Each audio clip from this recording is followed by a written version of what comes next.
Hi friends, welcome to cine family two. Guppedantha Manasu serial heroine రక్షా గౌడ ఈ సీరియల్లో వసుధర క్యారెక్టర్లో నటిస్తూ తనదైన స్టైల్లో ప్రేక్షకులను బాగా ఆకట్టుకుంటుంది.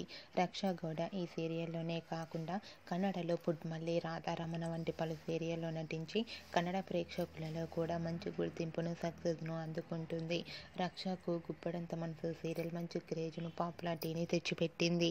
అయితే రీసెంట్గా గుప్పడంత మనసు సీరియల్ హీరోయిన్ వసుధర తన కన్నడ సీరియల్ అయిన Radharamana serial shooting location latest ఫొటోస్ను షేర్ చేసింది. ఆ ఫొటోస్లో రక్షా గౌడ పెళ్లి కూతురు గెటప్లో చాలా అందంగా కుందనపు బొమ్మలా కనిపించింది. ఆ ఫొటోస్ చూసిన వారంతా క్యూట్ అండ్ లవ్లీ ఏంజల్ అంటూ కామెంట్ చేస్తున్నారు. మీకు కూడా Raksha Gowda Kannada serial shooting location latest photos మీకు నచ్చినట్లయితే మీ అభిప్రాయాన్ని మీ కామెంట్ రూపంలో తెలియజేస్తూ లైక్ చేయండి, షేర్ చేయండి. మరిన్ని ఇంట్రెస్టింగ్ అండ్ లేటెస్ట్ అప్డేట్స్ కోసం మా సినీ ఫ్యామిలీ 2 ఛానల్ని సబ్స్క్రైబ్ చేసుకోండి.